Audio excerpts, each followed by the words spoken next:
All right, so to get started with DocuSign, we actually want to begin in Command. So here's my Command home screen so you can see everything. I'm going to go to my opportunities, which is the icon of the two hands shaking over here. I like to go to where it says all opportunities because it shows all of my opportunities in a list, so it's easy for me to find. Here's my opportunity that I created for this morning, 1234 Main Street. Here's my opportunity name in the format that the MCA office prefers. So we have address dash client last name dash listing. I've also filled in the property address information over here in this quadrant. Now to get started in DocuSign, I'm going to click on the Documents tab. And then over here in the right-hand corner, I have a button that says Start a Transaction.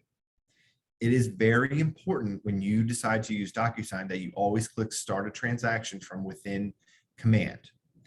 By clicking Start a Transaction, you are linking the command system to DocuSign, so the two will speak, so you can upload documents directly from DocuSign into Command. You do have the ability to start a room directly in DocuSign. However, if you do that, you will never be able to retroactively connect that room to an opportunity in Command. So you lose one of the great functionalities of having the two systems work together.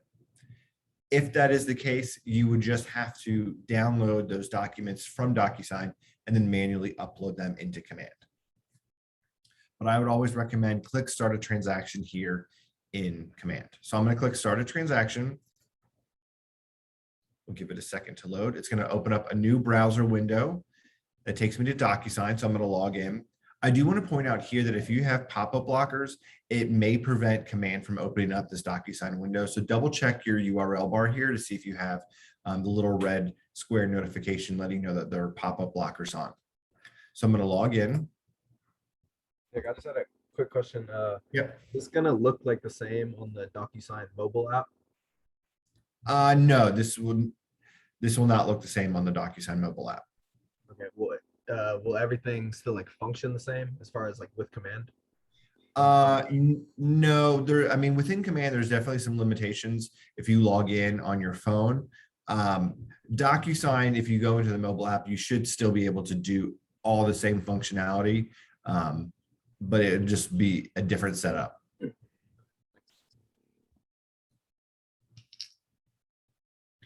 So I'm going to log in.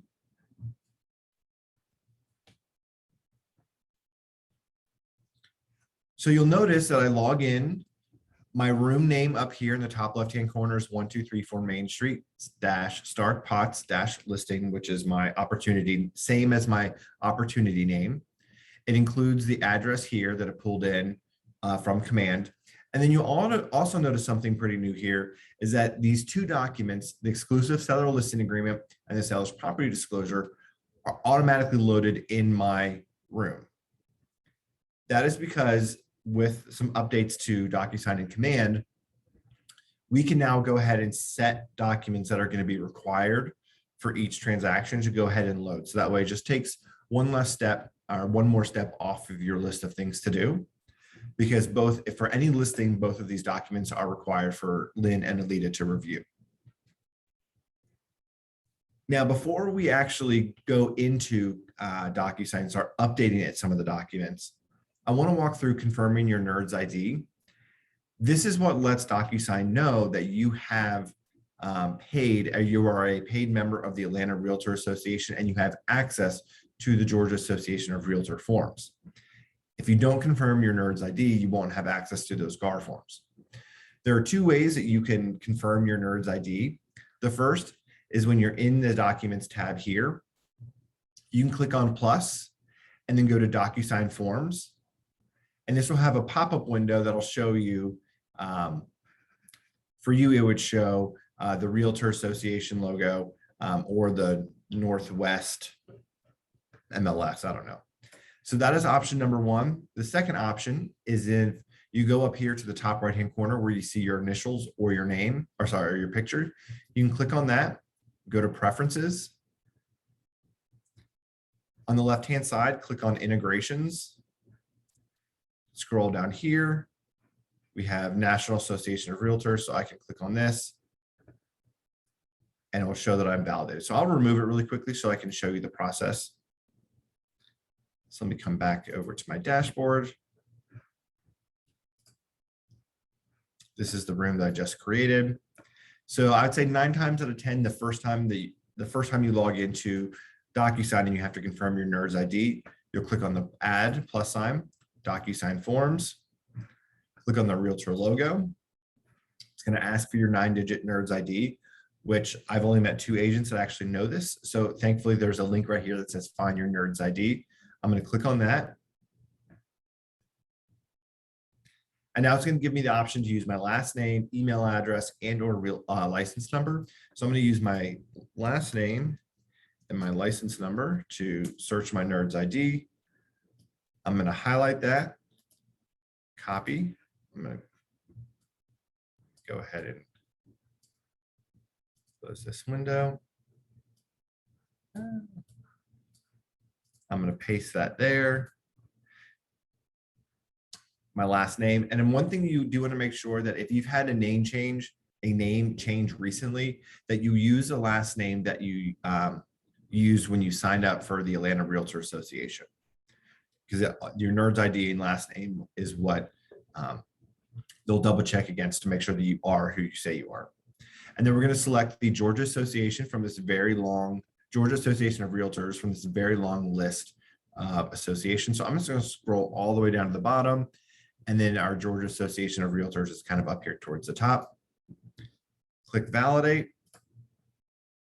And now lets me know that I validated 2 memberships. And this is your very first time confirming your NERDS ID. You also get a secondary pop-up window here from the Georgia Association of Realtors asking you to review and confirm terms of service. And then once you do that, you'll now have access to all of your Georgia Association of Realtor documents. You will only have to confirm your NERDS ID 1 time. So the very first time that you log in, after that, you'll be good to go. So I'm going to click cancel here because I want to go back into DocuSign.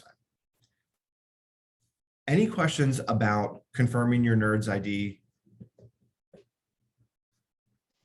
Not about that, but I have one question. So while assigning those documents, the GAR forms over there, this is the seller side. So you pick seller on the command and it assign those documents inside of the rooms? Yes. So when you're creating your opportunity, you'll select whether it's a listing side or a buy side. Okay. And then that will then let command know which documents you're going to need. So then when you click start a transaction, DocuSign can pull in some of the required documents that you will need. Okay, for example, I need to add a document. For example, it's a probably gonna come there, but buyer side and it's an old house and I need to add a lead-based paint. Does it automatically throw it over there or I can add documents to the rooms? So we will add documents to the rooms. So Okay. these 2 documents here, the listing agreement and the seller's property disclosure, those were pre-populated because those are both required for every single listing agreement. However, the lead-based paint document won't be, so that's why it doesn't preload here because we wanted to minimize confusion. Okay, awesome. Thank you so much, Nick. You're welcome. So now that I'm here in my DocuSign room, the system's going to automatically dump me into the Documents tab. And your first inclination, or at least mine, is to go ahead and start adding my documents that I want to use for this transaction, but don't.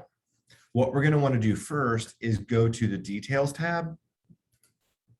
And the Details tab is where we can go in and fill in all of the information that we have about the transaction that will then be pre-populated in all of the GAR forms. So it just kind of helps minimize the amount of work that you'd have to do in the back end, because if you can just do it here, it'll pre-populate everything so you can just double check it versus having to type everything in on the form. You'll notice that the information on this page is kind of broken up into 2 different sections. So the left 3/4 of the page is going to be all about the actual property. So you can see our address here, some of the listing details, offer details, all of that. Now, one thing to keep in mind is you probably aren't going to have all of this information when you first get started in DocuSign, and that's fine. You can always go through and update the information as you move forward in the transaction. And then the right-hand quarter of the page is going to be all about the parties that are involved in the transaction. So you'll see up here, we have seller one.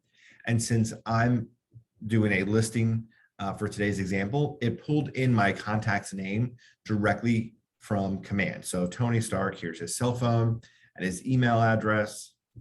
Same thing for Pepper Potts as seller two. And then it pulled in my information as listing agent one. Now you'll want to go through, just double check it, but it should pull in all the information correctly. I do want to provide a quick caveat here that if you add a new contact in command, then immediately create an opportunity and then immediately start a transaction, the system, DocuSign probably doesn't have enough time, or command doesn't have enough time to sync all that information. So it won't pull over into DocuSign, which isn't a big deal, but just wanted to let you know that you may have to type that in just that one time. And then listing agent two, if I were to be co-listing this with anyone, I could put his or her name here. Scrolling down, we have buyer one. So if you're working with a buyer in this on a transaction, you put in buyer one's information here.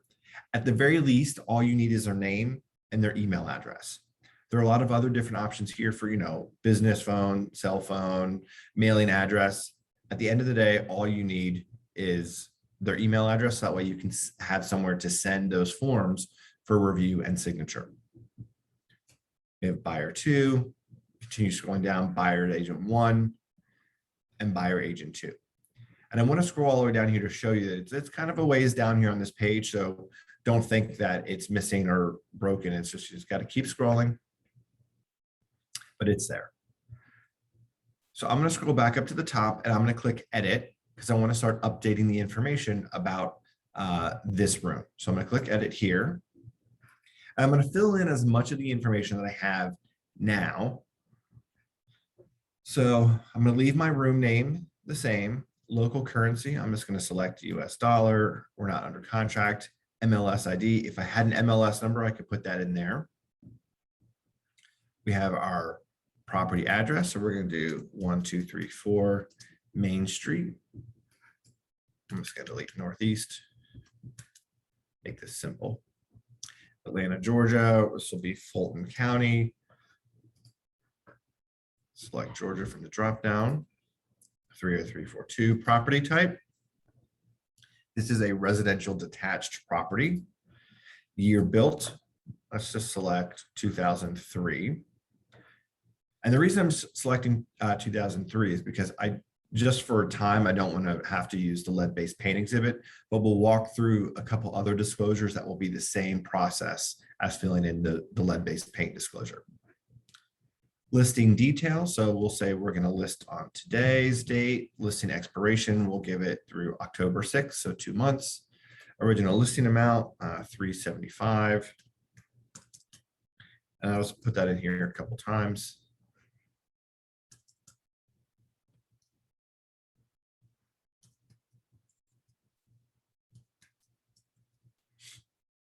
Scrolling down, offer details. So we're just getting ready to list this property, so we don't have any offer details. So I'm going to leave that blank. Same thing with highest bid confirmation and closing details and additional info. I don't have any of that yet, so I'm just going to leave it blank. Now I'm going to scroll back up to the top and I'm going to double check the contact information for my clients just to make sure that it's correct. So we have Tony Stark. There's his cell phone number, and then there is his email address, which is just the email address that I created for DocuSign trainings. Scrolling down, we have Pepper Potts, and then here's Pepper's email, which is just my personal one. And then scrolling down, we have my name as a listing agent.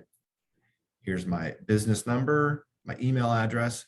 Here for company, it's going to automatically load Keller Williams Realty First Atlanta. And this is a small thing that's just a personal preference of mine. I would recommend removing Realty from the name there because on the documents, on the purchase and sale agreement, there's very limited space on where you can put the company name, and Keller Williams First Atlanta fits perfectly. When it says Keller Williams Realty First Atlanta, it just kind of goes over some of the other text, and Lynn and Alita have both confirmed that we are okay to just have Keller Williams First Atlanta. Scrolling down, we have our address, postal code, and we are good to go. Now, you could come down here and fill in any information that you know about the co-op party. And if you wanted to, you could fill in information about that co-op agent here if you're working on a purchase and sale agreement. And I'm going to say this now, and I'll point it out again later. I do not recommend sending any documents to a co-op agent through DocuSign. I do not recommend sending any documents to a co-op agent through DocuSign. I recommend 100% of the time downloading those documents as a PDF and then emailing them. And we'll walk through the reason why in a little bit, but why we're here at this stage where we're putting in all the contact information for all the parties, I just want to point that out. So if you do decide to put in your co-op agent's information on the details page, I just don't recommend actually sending them anything from within DocuSign. So I'm going to click save down here in the bottom right. If I may stop you for a second regarding the co-op agent, in my experience, and obviously you have more experience than I do, but when you put all their contact information, it's not necessarily for you to send it to them. It's just more to have it all filled up and auto-populated into your documents. Yeah. So that is a benefit of putting it in here. I just wanted to clarify that not to use it to send. But yeah, you can put in their information and it'll populate all the documents for you. So now that we've filled in all the information that we have to date for this transaction, now we can start adding our documents and preparing our listing agreement, send that over for our clients. So I'm going to go over to documents. You'll notice we already have our listing agreement here and our seller's property disclosure. So those are two of the documents that I need. But this home that I'm getting ready to list does have an HOA. So I need to include the community association disclosure. To add documents to your room, you're going to click on the add button in the top right-hand corner, select DocuSign Forms. And then I'm going to select the GAR, Georgia Association of Realtors folder on the left-hand side. And this is going to pull up every single GAR form that exists, which is a lot. You could scroll through this entire list if you wanted to, but I would recommend using the search bar here. And you can search using the name of the document or the form number. So I can search community, and it'll pull up my community association fees, disclosures, and related issues, F322. So I could select that. Now for today's example, I also am going to pull in the purchase and sale agreement. Now I understand from a traditional workflow perspective, as the listing agent, I would probably not be the one to actually start filling in the purchase and sale agreement. However, since it is probably one of the most important documents in our real estate careers, I want to just familiarize you with it so that way you do feel a little bit more comfortable with it. So I'm going to add the purchase and sale. So I'm going to click F201. And so that's the way I can use the form number.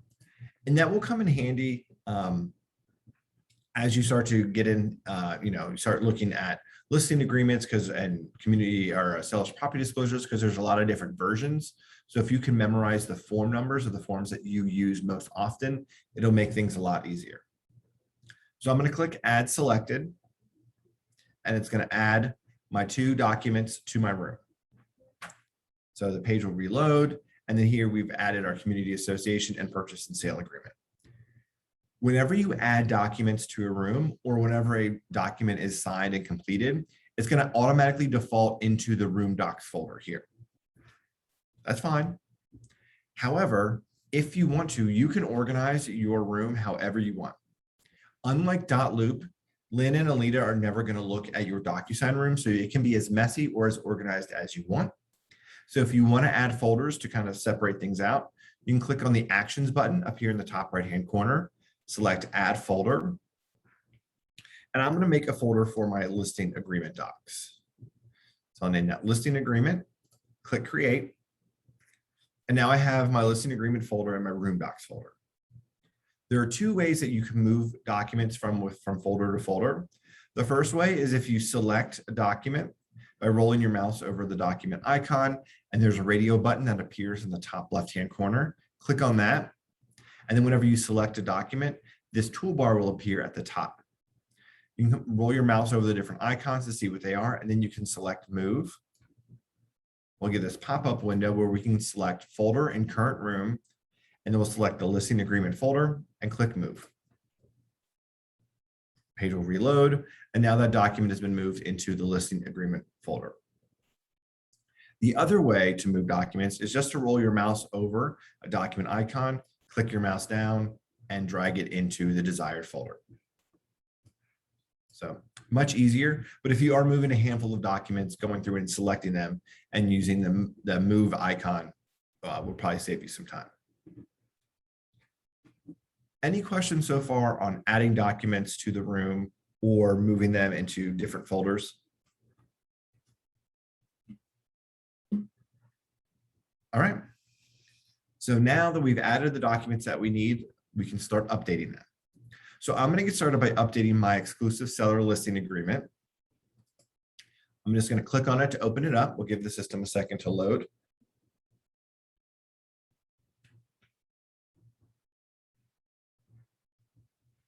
Perfect. And now we're going to start at the document and we're going to work our way down, filling in all the information that we need. Now you'll notice some of the information is already pre-populated, and that's because we added it to the details tab, which will then siphon all of that information into those corresponding fields across every document. So we have our property address here. We're missing the tax parcel ID, so I'd get that from the tax record. So I'm just going to type in a little number here. We have our legal description. So you have a couple different options here. So you're going to select the radio button for whichever one you use. I would recommend using the attached as an exhibit here too, just so it's as accurate as possible. But in the event you use the deed book page, you can just fill that in here. Scrolling down, we have our list price. This price property should be listed for $375,000. The commencement date. So I'm going to put in today's date. So today's 8/6/2021. Ending agreement date, we selected 10/6/2021. Marketing, we are going to use FMLS, Georgia MLS, and KWLS. One thing I want to point out for today's training is that we are walking through how to use DocuSign, not how to fill in or what the correct information is to fill in all of these forms. So I'm going to use a lot of abbreviations, probably some shorthand. Please refer to Lynn and Alita and any of their contract classes for how to actually fill in these forms so they are compliant. So our marketing commencement date, so we'll have this start, let's do 10/8/2021. I'll put this will not be delayed for more than 5 days. Scrolling down, we have our commission. I have negotiated a 6% listing commission, and I'm going to share half of that with the buyer's agent. Protected period. So you can see how easy it is just to go through here and you just fill in the fields. It's the same process as using .loop or any other e-signature platform. Our agency and brokerage. So I'm going to select that we do not offer dual agency or sub agency. And the seller does not consent to broker acting as dual agent. We don't have any special circumstances. And then for section 8, the seller does authorize a broker to assist in negotiating. So I'm just going to scroll through the document, just double check any other fields that I'm missing, add any additional information. Just keep scrolling and scrolling. For section 10, we have brochures. All of the brochures are uploaded into DocuSign. So you can select all the brochures that you want to send. So protect yourself when selling real property. So I could go through and add these 3 brochures to my room, and then I could send those to my clients as well. Then we have our exhibits and addenda. So since I selected adding the legal description as an exhibit here too, I'm just going to make that exhibit A. And then we have our special stipulations. So if there are stipulations that you want to add to your listing agreement, you can paste those in here or type them in. And all you do is just click into the box and you can start typing.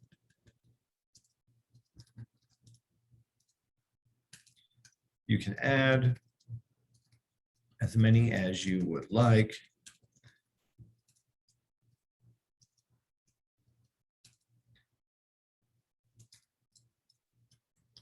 Very simple. And there's a lot of space on the listing agreement, so you can add a fair amount of special stipulations. If for whatever reason you need additional space, I would recommend using the additional special stipulations or the additional special stipulations form and check this box down here.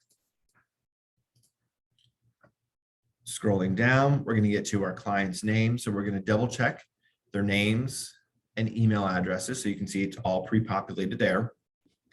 And then I'll come down here and I'm going to double check my information. Now you'll notice there's a handful of pieces of information missing.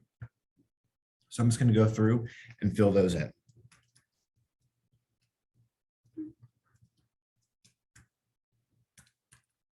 So very simple, and you can just tab through the different fields.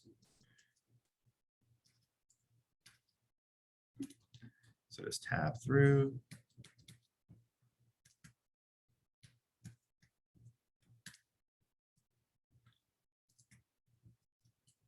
But I recommend filling out all of this information because Lynn and Alita will ask you to make sure you have it so it's all compliant.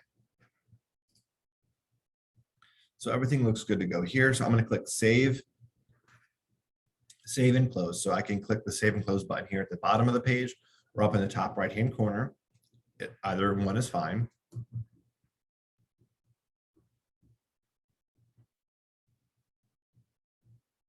So now my listing agreement has been updated. Any questions on filling out the information for the listing agreement or how to use that form? All right. So the next forms that we're going to need for our listing agreement are the seller's property disclosure and the community association disclosure. So we're going to do the same thing. We're going to click on it to open it up.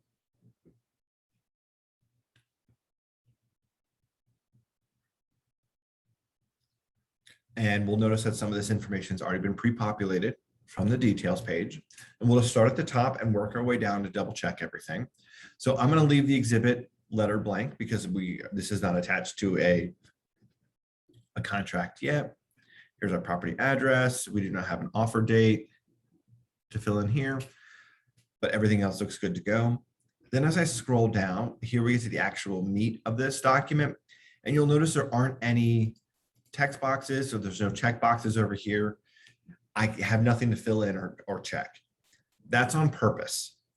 The seller's property disclosure, the community association disclosure, and the lead-based paint disclosure are all set up so only our clients can fill them in.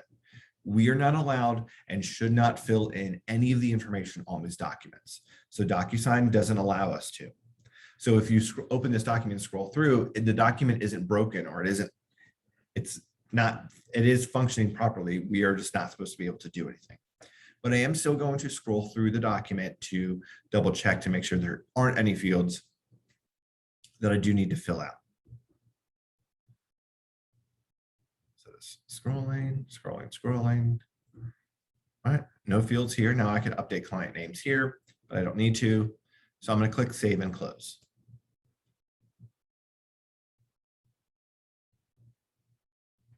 Now I'm going to open up the community association disclosure and we'll do the same exact thing.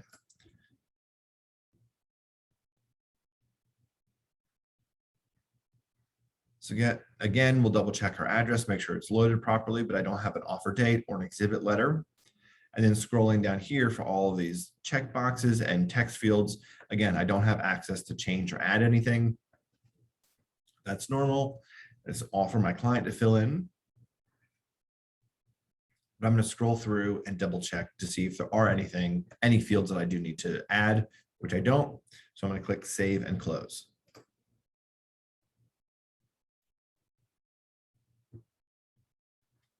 Any questions about the disclosures and how they work in DocuSign?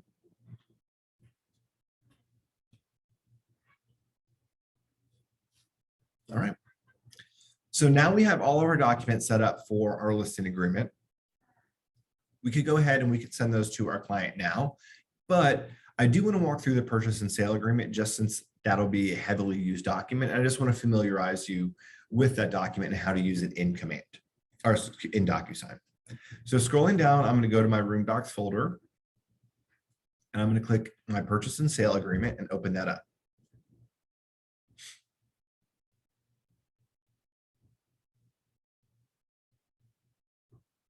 And then again, just like all the other forms, we'll start at the top and we'll work our way down. So we're going to go through and pretend that we're filling this out. And for today's example, I'll be submitting an offer, I guess, as the listing agent, which is, it happens sometimes, but not regularly. So offer date, so you can click here, select the date. And then I like to delete all of the information from the T to the right. I guess that's supposed to be like an actual time. So just so it shows today's the 21st or 2021, August 6th. Then we have our address here, good to go, our MLS number. So by now, if we're submitting offers, we should have an MLS number. So we'll just put in a number there. Our tax parcel ID, get that from the tax records. Our legal description attached as an exhibit here too. Scrolling down, we have our purchase price. So it was listed at $375, but we're going to make an offer of $370. One thing you'll notice is that when I'm putting in the purchase price, I do not include any commas. For whatever reason, when DocuSign was going through and mapping that field, they set it so it's just a number. You could go through and add a comma if you wanted to, but it won't save. So just be mindful of the number of zeros that you're adding in there, so you're not making this, $3.7 million or just 37,000, that you have the correct and accurate number. Closing costs, we're going to ask for 5,000. Now I can add a comma in this field and it will save. I don't know why. I don't know why there's a discrepancy next to these two fields, or up for these two fields that are next to each other, but that's the case. We have our closing date. So we want to close, let's do 9/8/2021. And we're going to take possession at closing. The holder of the earnest money is going to be KWFA. Earnest money will be paid by check, and we'll do $3,700 within 3 days. And then we have our inspection date. So I'm going to do due diligence of 10 days. Excuse me. Lead-based paint. This house was not built prior to 1978, so we do not need lead-based paint here. Then we have seller's broker is Keller Williams First Atlanta. And this is what I was mentioning earlier, that if you just have it Keller Williams First Atlanta, it fits perfectly in this text box. But if you added realty, it would then go over it and just kind of look messy. So I'm going to select, I'm representing the seller as client, and then the buyer's agent, it's going to be Harry Norman, and they are representing their buyer as a client. No material relationship that I am aware of. And I'm going to make this offer valid through 12 p.m. on 8/7/2021. So for 24 hours. I'm going to scroll down. Again, just make sure that we're not missing any fields. Keep scrolling. Perfect. Now we get to our exhibits and addenda. So for whatever reason, the all cash sale is going to be checked. You can uncheck it. I'm going to select the seller's property disclosure because I always like to make that exhibit A. And my community association disclosure can be exhibit B. And then we also have our legal description. So I can make that C. And then financing, we can just do conventional loan exhibit. We can make that D. So whichever order you want to put them in, you can add those there. And scrolling down, we have our special stipulation section. Now you'll notice, for whatever reason, this is a very small special stip section. I don't know why the Georgia Association of Realtors only allowed this amount of space. It's teeny tiny. So we have two options. You can go ahead and you can type in as many stips as you can.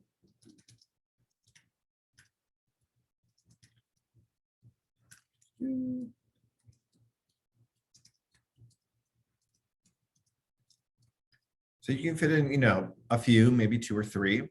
Again, I would recommend using the additional stipulations page if you needed to add any more and check that box. I will show you in the envelope how you can add a text box and make the font smaller so you can fit more there, but I promise you it's not going to win you any friends at the closing attorney or co-op's side. Scrolling down, we have our client's name and email address right here.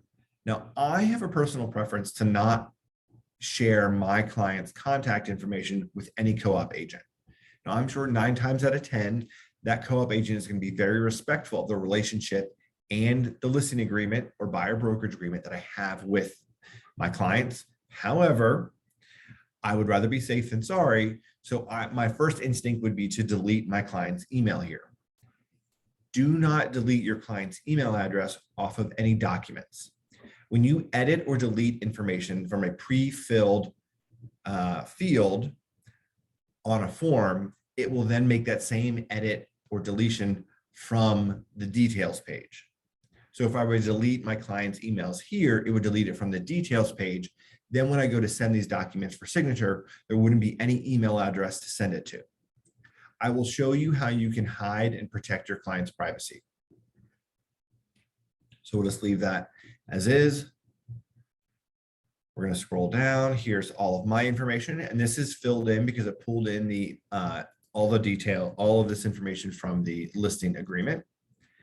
And then you could go in here and you could fill in your co-op agent's information. So that way it's already there. Had you added it to the details page, most of these fields would be filled in already. And then once I'm good with that, I'm going to click Save and Close. Any questions about the purchase and sale agreement? The functionality of all these forms is very similar. You just start at the top, work your way down, fill in all of the text fields, check all the boxes or radio buttons, and then click Save and Close.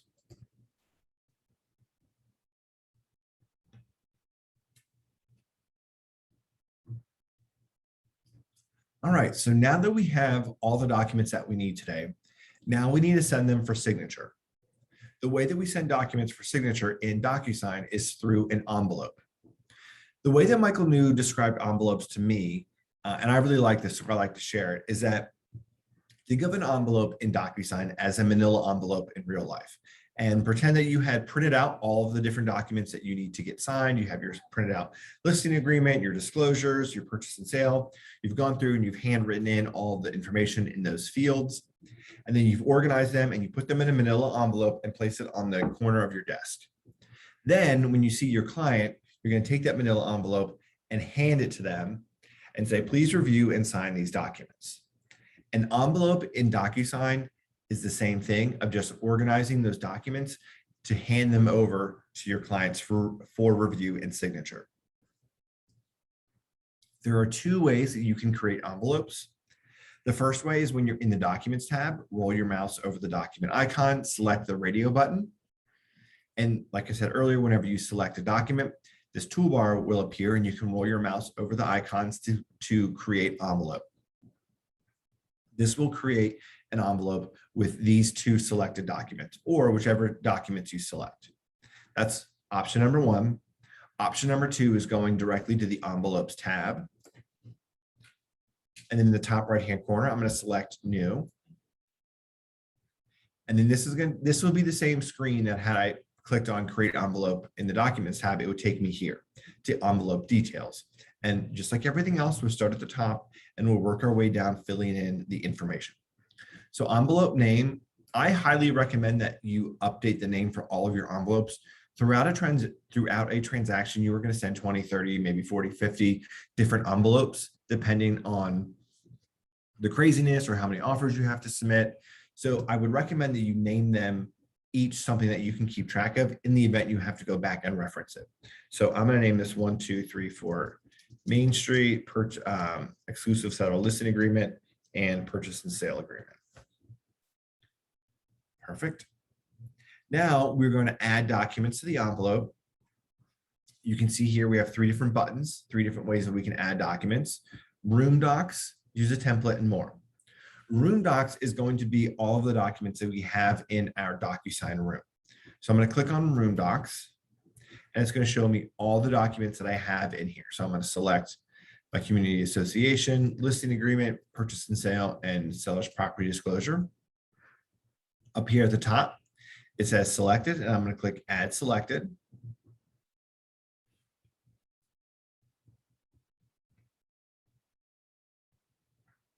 And it's added all 4 of those documents.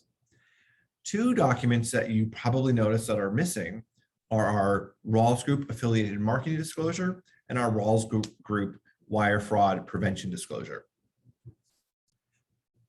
Those are added as templates in DocuSign. And the reason the MCA office did that is because our affiliate partners change throughout the year or year to year. And by having the forms as templates, it makes it a lot easier for us in the MCA office to edit and change those out versus having to go through the DocuSign team and have them map out all those fields. So since there aren't any fields on those forms for you to fill in, it makes sense to have them as a template. You add them to your envelope here. So I'm going to click use a template. And then I'm going to select the shared with me folder. And this is going to pull up all the documents that the MCA office has shared with us as agents for us to use. So let's give it a second, it's being slow. Perfect. So now I'm going to scroll down and you'll see here we have our affiliated marketing and wire fraud, but they are buyer-affiliated marketing and buyer-wire fraud. And then if I scroll down, I have a seller-affiliated marketing and seller-wire fraud disclosure. They are both the same documents. However, you want to make sure that you select the version of these disclosures based on which side of the transaction you are working, because the signature fields are going to be mapped appropriately. So by selecting the seller version, there will be places for my sellers to sign. If I accidentally selected the buyer version and I sent this to my seller, there wouldn't be any fields for my client to sign because the system would be like, hey, you sent it to this person, but they're not actually a buyer. And it just kind of goes into limbo. So just be very, very diligent on selecting the correct version of these disclosures. So I'm going to click add selected.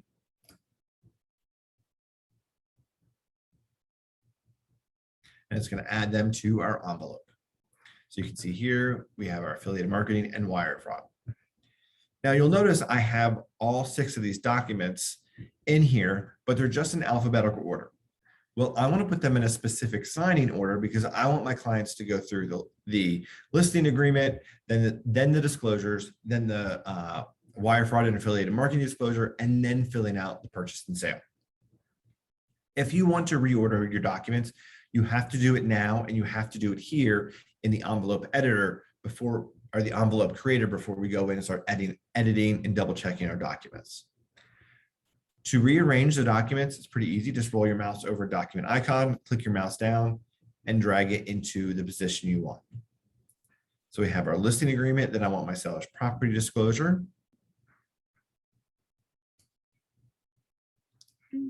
So just drag it into the position. Then we have our community association disclosure. Then I want my affiliated marketing. And then I want wire fraud. And then purchase and sale. So that's going to be the signing order that my clients see these documents, review them, and sign. You also have the ability to come here to more, and you could upload a document directly from your computer. So if you received a document from a co-op agent or from RDocs as a part of the listing, you could upload it here as well. Any questions on adding documents or putting them in a specific signing order?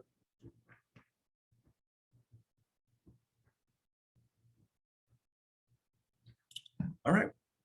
So our next step is going to be to add recipients to the envelope. And this is going to be who we send the envelope to for review and signature. To add recipients, I'm going to click the Add Recipient button. And we have 3 different options: pre-tagged roles, room participants, and email address.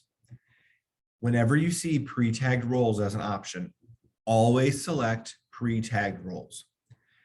All of the initial fields signature fields, text fields that need to be completed by either our clients or myself are all mapped on these documents. So you have to select Pretag Roles because that's going to let DocuSign know who is responsible for signing or initialing or filling in which fields on each document.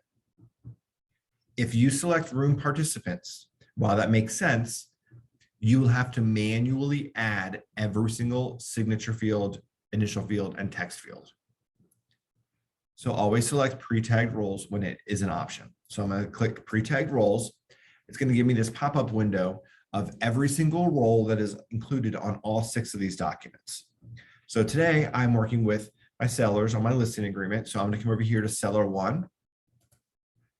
And I'm going to select Tony Stark as seller 1. Seller 2, I'm going to select Pepper Potts. And then listing agent, I'm going to select myself. Now you may be in this list twice, which is fine. So just pick which one, it doesn't matter. Now you do have the option of selecting buyer 1 and buyer 2 and buyer's agent. And if you had their contact information, you could theoretically send these documents. But we don't want to send these documents through DocuSign to our co-op agent for signature because the way DocuSign works is that every single person that is included in this envelope has to sign before these documents are considered complete, and they will show a signed version in your room. So if you sent a purchase and sale offer over to a client, or excuse me, over to a co-op agent through DocuSign, and that co-op agent is like, hey, we're going to negotiate on these terms, we're not signing this, you will never have a completed signed version of that initial offer in your room. So just be mindful, only send documents to the parties that you are working with directly. So I have my 3 pre-tagged roles here. I'm going to click add selected. And now it's going to add each one of them to the envelope.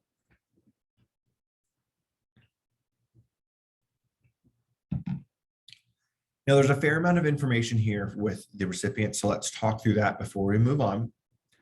To the left of each client or recipient box, there's another box that says 1 in it. This 1 designates the signing order. So right now the system is going to default to everyone can sign at the same time. But I actually want to put this in a specific order because I want these documents to go to Tony first so he can review and fill in the disclosures. Then I want them to go to Pepper Potts so she can review, double check and make sure all the information is correct. Then they can come to me and I can make our listing agreement binding. So to update the signing order, just click into the text box and update the number in there and it will reorder. So now I'm going to update myself. I'm going to leave that, change that to 3.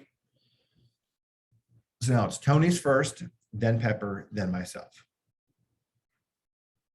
Over here on the right of this rectangle is a drop down that says needs to sign.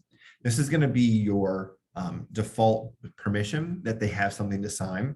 If you want to send a copy just for them to view, you can add needs to view. But I do want to mention that if you click needs to view, that person actually needs to click review documents to open it up in order for the system to recognize that they had completed their required action. We have receives a copy. This is going to come in handy if you are, I think most commonly for me, like if I have an amendment, so I send an amendment to my clients to sign and we've already agreed to the terms, I could include the co-op agent here and say, hey, once it's signed for my clients, you'll receive a copy. And then from there, you could just download it and send it to your clients for signature. And then specify recipient, which you don't need. The other drop-down menu, More, has 2 options. The first is Add Access Authentication. If you have a client that is uncomfortable with e-signature, they're afraid that someone's going to hack into their email address and start signing documents on their behalf, and then before they know it, they have bought a new house that they have never seen before. You can add this access authentication code to provide an extra layer of security to their DocuSign experience. So I'm going to click Add Access Authentication. And I'm just going to type in whatever code that I want. So for right now, I'm going to do 1, 2, 3, 4, 5. What I would do is I would give Tony a call and say, hey, Tony, before you're allowed to sign these documents in DocuSign, you're going to have to type in the code 1, 2, 3, 4, 5. And that's going to prevent just anybody from going in and hacking into your email and signing documents on your behalf. Now for today, I don't actually want to use that, so I'm going to click discard. And then from the more menu, we have another option that says add private message. So this is if you want to send a message solely to that one recipient. So today, Tony's going to be signing first, which means he's going to be the one filling in the seller's property disclosure and the community association disclosure. So I'm going to add a private message that says, "Hi, Tony. Please be sure to fill in the disclosures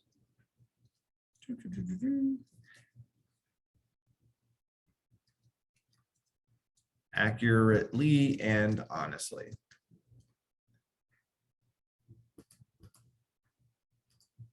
Here we go.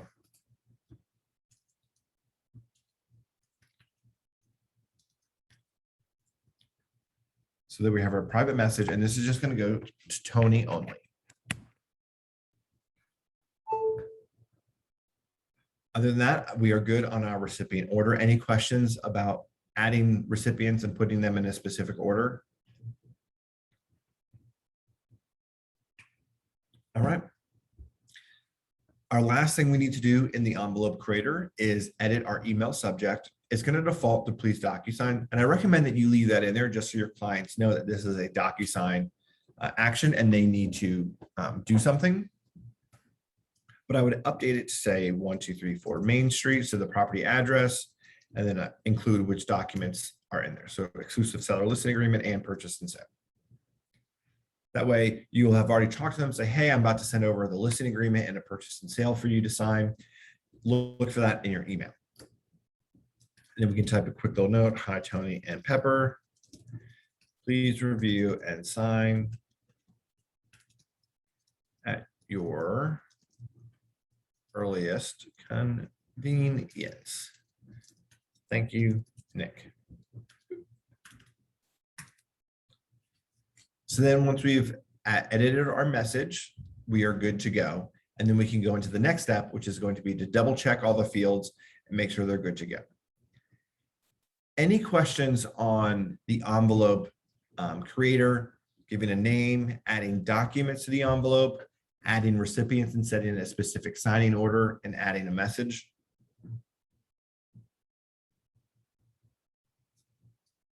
All right. So what we'll do is we'll click next up in the top right-hand corner, this nice yellow button. And this will take us into the envelope editor where we can double check our forms, make sure that we're not missing any information, add any information that we may have overlooked before, and double check all the signature fields. Now there's kind of a lot of information happening here in this layout. So let's talk through the layout before we actually jump into the documents. So up here in the very top left corner, you can see this back arrow. If you need to, whatever reason, go out of the envelope editor, you have to make a change or do something, click the go back button. DocuSign will keep your changes. I think like every 3 seconds it saves. However, let's say I go through here and I make a couple additions, add a couple extra signature fields to my listing agreement. And then I'm like, oh, darn it, I missed a really important section. I need to go back and fill that in. I can go back into the Documents tab, make those edits, but when I come back into the envelope editor, all of the additional initial and signature fields that I had added will be gone. So I just wanted to point that out. But otherwise, if you go back and then you just come back and send it later, everything will still be there. Below the go back button, you'll see here it has a drop-down menu and it says Tony Stark with a yellow dot next to it. And then you'll notice below that we have standard fields, and all of these field icons are highlighted yellow. That lets me know that anything that I see on this form that's highlighted yellow is assigned to Tony Stark. If I go to the drop-down menu and I select Pepper Potts, her color is blue, and now all of these fields over here on the left-hand side are blue. So again, makes it very easy for me to visually identify who is responsible for which fields. And then myself, I'm purple. Now, I do want to point out also that the colors are not assigned to a specific person throughout an entire transaction. So depending on the document that I'm sending, sometimes I may be purple, sometimes I may be blue, other times Pepper may be yellow. It doesn't matter. The colors don't matter. Only thing that matters is that you're able to use these colors to easily identify who is responsible for which information. In the middle here, we have a preview of the documents, so we can go through and double check everything. Up here at the top, we have an undo or redo, and then if you need to check or make it to zoom in or zoom out, you can do that as well. Then over here in the right-hand toolbar, we have thumbnails of all the documents. So you can see this is the order that they're in. They're in the same order that I had selected previously. I can expand the thumbnails, and I can scroll over the thumbnails if I need to jump to a specific page. And then here on page 10, you'll notice these 3 color tabs. That lets me know that there are some required fields on this signature, on this page, that will require my client's attention or my attention. So I can click directly on that page. And then here we have our yellow signature field and our date sign field. Both are yellow, assigned to Tony. Then we have the blue assigned to Pepper. And then scrolling down here, we have assigned to me. So really easy to identify that I have those 2 fields. Now, since I had set a signing order earlier, I'm the last person to sign. And one of the benefits of being the last person to sign a listing agreement is that I can actually make this document binding. That'll just save me a couple steps of having to recreate another envelope, add the date, blah, blah, blah, and resend. So when I'm signing, I can add some text boxes here. And I'm going to make sure that they're purple so that they are assigned to me. I'm just going to format that to fit. Perfect. I can also right mouse click on it, click copy, paste, and it'll paste that text box in the same size and format. And then I can add a date signed field right here. So now when I go to sign, the system is going to require that I add in the time and the date of when this went binding. That's also really helpful because every time that everyone has completed signing, DocuSign will automatically send out signed copies to everyone. So it'll send a signed copy of the binding listing agreement. And I can tell that this document these fields are assigned because they're highlighted purple and they're filled in. And if you click on any of the fields, this menu will appear on the right-hand side and it says required. So that means the system is going to stop me at this field and say, Nick, you have to put in a date and time on this document before we can let you finish. So I'm going to scroll through the rest of the documents. Our next is our seller's property disclosure. Now remember, we didn't have any access to fill in or edit any of the information in the Rooms tab. But as I scroll down, you'll start to see all of these fields are highlighted yellow or outlined in yellow. The difference between being outlined in a color and filled in with a color is whether or not that field is required or not. So the purple field that I just added for myself is required, which means that the system is going to stop me at that field and say, Nick, you must fill in information. On the disclosures, none of these fields are required, which means that the system would theoretically jump past all of these fields and go straight to the next required field, which would be the signature page. There's a fun little workaround here because 9 times out of 10, if you send this document to your seller, they're just going to click next, next, next, next, next, and then hit complete. And then they didn't actually fill in any of the information on the disclosures. So to get the system to stop them to fill in the information, if you click on this general, what year was the main residential dwelling constructed? If you click on that field, you can come, the menu will appear on the right-hand side and you can click required. And now that text field is filled in yellow. So when Tony goes to sign, it's going to stop him here to type in the date that it was constructed, and it will become much easier for him to go through and check all the other boxes and text boxes. So I'm going to scroll through just to make sure that everything is on here correctly, that I'm not missing anything. I would still only recommend making that one text box of the year required because you don't know how much information they will or will not have to fill in elsewhere. All right. We have our signature pages. So Tony and Pepper, good to go. The next document is going to be our community association disclosure, and this is the same setup as the seller's property disclosure. Except up here for the type of association, we have a couple check boxes and text boxes. Now, I don't know what kind of association my clients have just yet. They may need to do a little research, double check. So I don't want to make any of these check boxes over here or text boxes over here required, because I don't want them to have to be required to fill in information that isn't relevant to their home. So what I like to do is I'll scroll down here to the contact information, and I'll select the name of association, and I'll make this text box required. Now, it's not at the very top of the page, but it'll make it a lot easier for your client to then see all the information above that they will probably need to fill in and double check. So we're going to scroll through, double check all the yellow fields.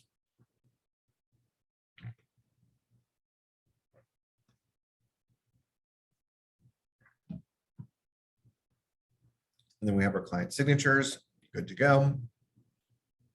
And we have our affiliated marketing disclosure and our signatures. Now, because we selected the seller version, they're correctly mapped to seller 1 and seller 2. Same thing for the wire fraud prevention. All good to go here. And then our last document is our purchase and sale. So we're just going to go through, double check, see if there's anything that we're missing. So far, everything looks good. Some initial fields there. Keep scrolling.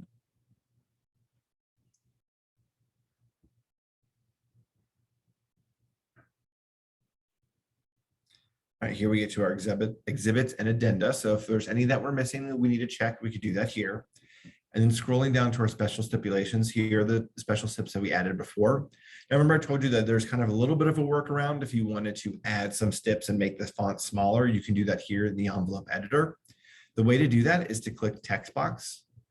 And I'm going to add a text box, and I'm going to format it to fit this entire space over here.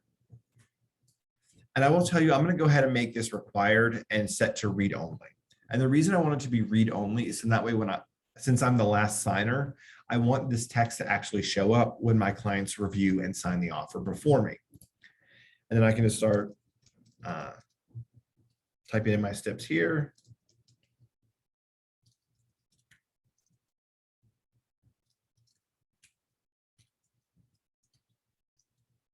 Now you'll notice I've added enough stipulations that this little text box kind of scrolls. However, a PDF can't scroll. So what you can do is you can select all the font, come over here to the menu, come over to formatting, and I can adjust the font to 7-point font. And now it's a lot smaller, and it will fit all of those disclosures or all those stipulations in that text box. Again, because it's so small, you're probably not going to win any favors from a co-op agent or the closing attorney, but it is a way that you can get more information on this form. Scrolling down, we double check our signature pages. And this is where I told you earlier that I would show you how to hide your client's email addresses for protection. To do that, I'm going to come over here to the far left, and I'm going to click on the icon of the pencil, and it says Pre-fill Tools. And then I'm going to select Line. And now I'm just going to draw this red line over my client's email address. Click again. Now we're good to go. Now this menu will appear, and we have a couple different options. We can change the color. So I'm going to change this to black because red is a little much. And then we can also change the thickness. So I'm going to make this 10-point thickness, and then just kind of move that exactly where I need it to go. Now my client's email address is protected. So I'm going to right mouse click on that. All right, well, I'll just hit Command C and then Command V and paste that. And then pull that down over Pepper's email. So now that co-op agent will not be able to see my client's email addresses, and I'll still be able to send these documents for signature in DocuSign. Scrolling down, just double check all my information, any information over here for the listing agent. Then once everything is good to go, you can click send, and that will send that directly to your clients, Or if you want to double check to see what it's going to be like for your clients to sign, you can click Recipient Preview. And this is going to show you what it's like for your clients when they go to sign on multiple devices. So I'll just pull up Tony's. And you can click Start, and it's going to jump through the same process. Now, it's not actually filling anything in or signing anything. This is just a preview. You can show a preview on a desktop, on a tablet,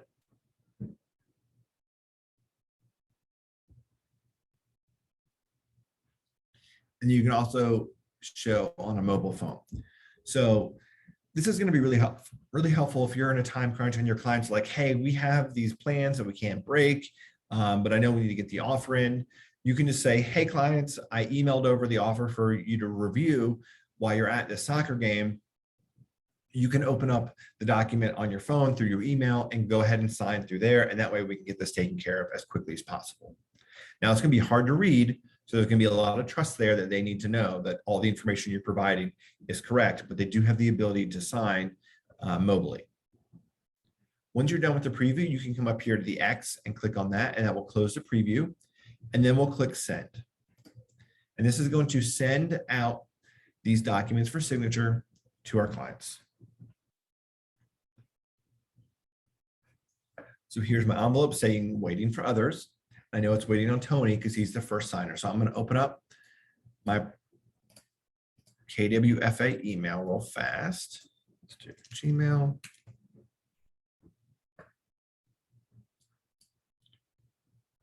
Give it a second to load. Let's do KWFA Tech. Perfect. So we'll see here, I have from Nicholas Corvey at DocuSign, please DocuSign 1234 Main Street. So I'm going to open that up. I'm going to click on review documents, but I'll scroll down and you can see here's my private message from Tony. Please be sure to fill in the disclosures accurately and honestly. And then here's a message to both Tony and Pepper. Please review and sign at your earliest convenience. So I'm going to click review documents. And this is me going in and signing as Tony. So you'll see what it's like for your clients. Click agree to use electronic records and signatures, continue. I'm going to click start.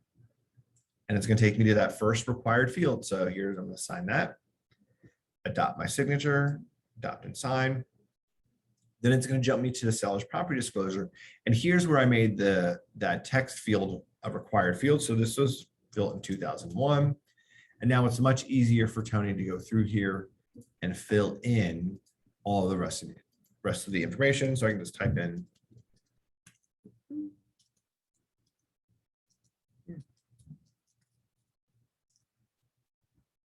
so keep scrolling.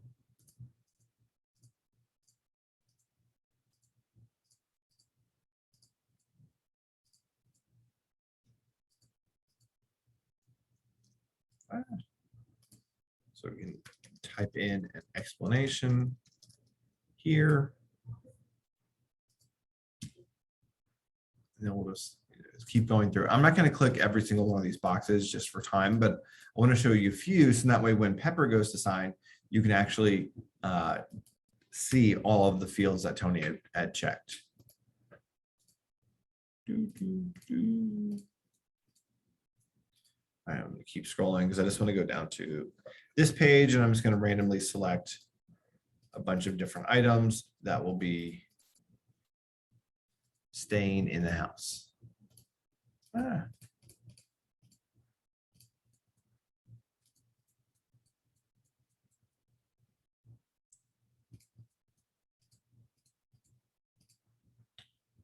right, I'm going to click next. It's going to go to sign. Now we're at the community association disclosure, the same process. So I'm going to type in the name of HOA here. And now it's much easier for me to scroll up and read the different options of what type of HOA I have. And I have a mandatory association. That's $1,000 paid in 2 installments. And now you can come down here and put all the rest of this information. So we'll do person's name,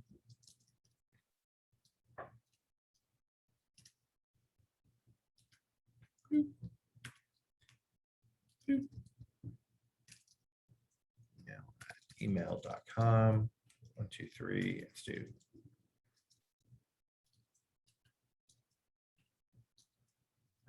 Roberts Lane. So I'm just making stuff up now. And then again, you'd go through, the client would go through here and select all of the items that are included with the HOA. Again, I'm just checking random things. Scroll down, any special assessments? No. Any litigation? No. No violations. Seller warrants at closing, buyer shall be required to pay no more than for the transfer, so we'll do a transfer fee of $250. And then initial, sign, initial. Now I'm going to scroll up because here you can see those stipulations that I had added with the text box in there, teeny tiny. So click sign. So Tony has gone through, he's signed all of the documents. I know that he's completed because he gets this finish button. Now you need to inform your clients that they must click the finish button here, and then they need to receive the "You're all done" page that is going to load here in just a second. Oh, sorry, you can click save a copy. No, thank you. You're all done. This is when the system is going to send the document to the next person to sign. If they do not click finish and they do not receive the "You're all done," DocuSign will never think that they had actually signed all their documents, and the document will not go on to the next person for review and signature. So now that Tony has signed, Pepper needs to sign. So here's Pepper's email. Scrolling down, you'll see Pepper does not have that private message that Tony did about reviewing and filling in the disclosures. So I'm going to click Review Documents.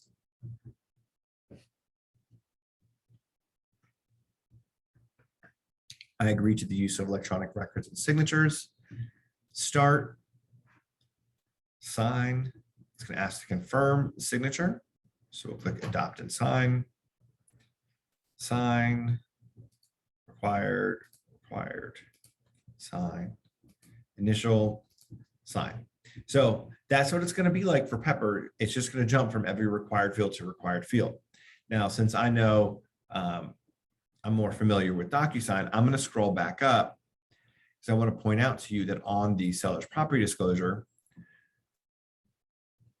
that Pepper does have the ability to go through here and double check all of the information to make sure what Tony had filled in is correct and accurate. Whoever you assign as seller one is going to be the one that fills in the information. Seller one or buyer one, whichever side of the transaction you're working on, is going to be the one that is required to fill in all of these fields. So that way seller or buyer two can go through here and double check it. Now, once Pepper's all done, she's going to click finish. It's going to ask the same question. No, thanks. We do not need to open up a DocuSign account. Perfect. So I'm going to close this. Then I'm going to come up here and then I'm going to add my KW email. Then we'll see here the first item is the please DocuSign. So I'm going to click Review Documents.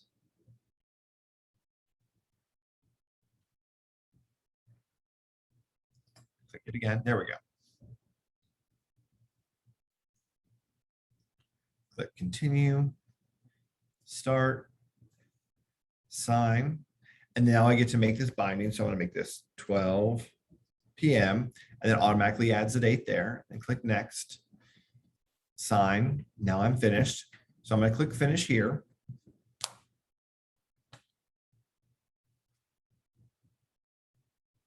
I do not want to log in. No, thank you. So I'm going to click No, thanks. Now, one thing that is really great about DocuSign is that once everybody signs, DocuSign automatically sends out an email with the completed signed version of the documents to everybody. And this is really helpful because REC requires that we send copies of every document that our clients sign so they have records of them. So the system does this for you automatically. It may still benefit you to do your own email so they have everything together once maybe you go under contract or something. but this is just one more benefit to using DocuSign. So I'm going to go back into DocuSign. I'm going to refresh my envelopes page. It's going to show as completed, which is great. Green with the check mark. I'm going to go back into the Documents tab. Then we'll scroll down to my Room Docs folder, and you can see here are the signed copies of all of those documents. Now remember, I said earlier that anytime you add a new document to your room or document is signed, it's going to default into the Room Docs folder. But again, you still have the ability to move those documents into whichever folder you like. So I want to move everything with the listing agreement into my listing agreement folder. So I'm going to roll my mouse over document, select the radio button in the top left-hand corner. Come over here to move, select destination folder and current room, listing agreement, move.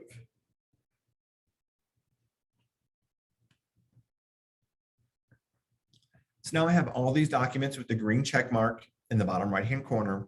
That lets me know that these are signed and these are PDFs. So nothing can change these documents. You can't miss out on a signature or anything. The blue form icons are still editable. So you could go through here if you needed to make a change to something or update it and then resend for signature. You could do that here on these form templates. Scrolling down here, we have our signed purchase and sale agreement. Then to the right of that, we have the certification. So I'm going to open that up so you can see this just provides all the information of when every client signed, viewed, and sent the document. So that way, if there's ever any dispute of like, oh, hey, I never received this or I never signed it, you're like, actually, I can see here, you sent it. I sent this to you at 11:13 and you signed it at 11:15. You don't necessarily need this document. So if your room is getting a little congested, you can always select it and come up here to archive. Any questions about those last couple steps of sending for signature and signing?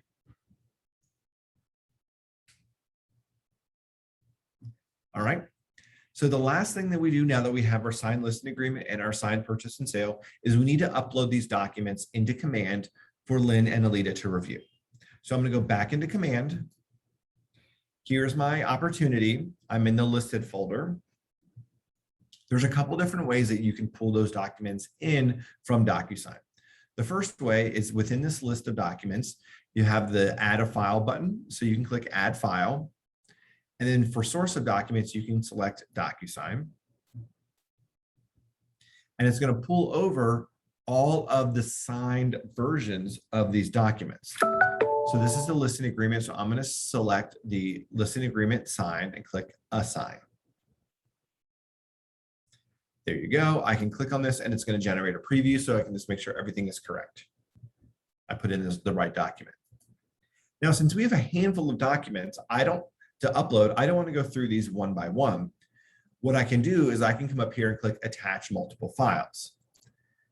I'll select DocuSign as a source, and it's going to go through that entire list, and it's going to give me the ability to upload or attach the document from DocuSign. So we have seller's property disclosure required.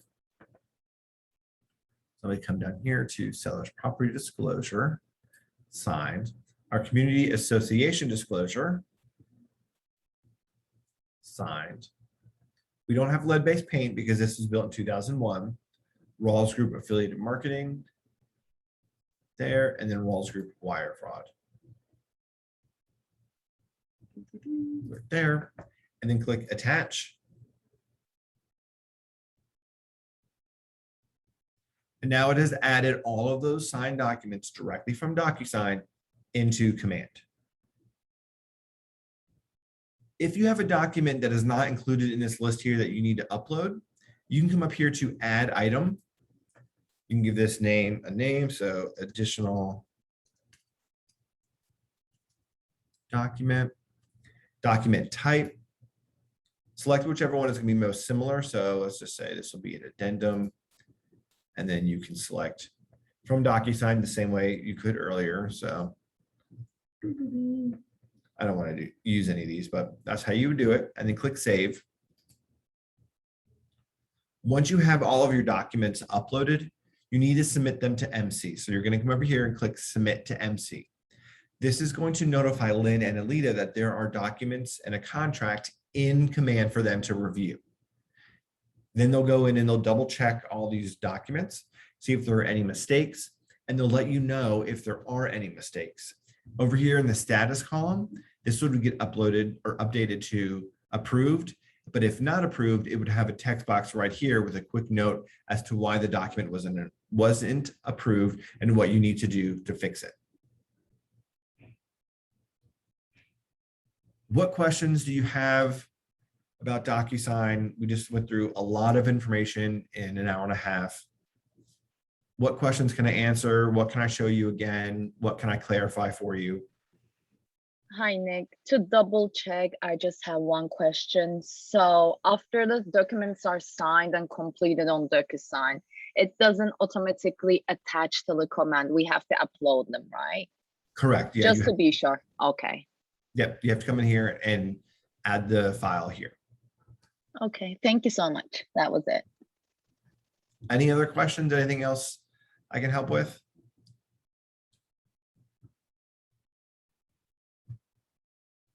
All right. Well, if there aren't any other questions, I'll let you guys go. I appreciate you joining me this morning. And as always, please do not hesitate to reach out with any questions. DocuSign, there's a lot there. It's not necessarily difficult, but there is a handful of steps to go through. Please just give me a call or text messages if you're having trouble with it, because I would rather us spend 5 minutes on the phone on a Saturday afternoon versus it kind of derailing your whole day and potentially putting your client at risk of not getting a client or an offer over as soon as possible. Well, have a wonderful rest of your Friday and a wonderful weekend, and I will talk with you all later. Bye. Thank you.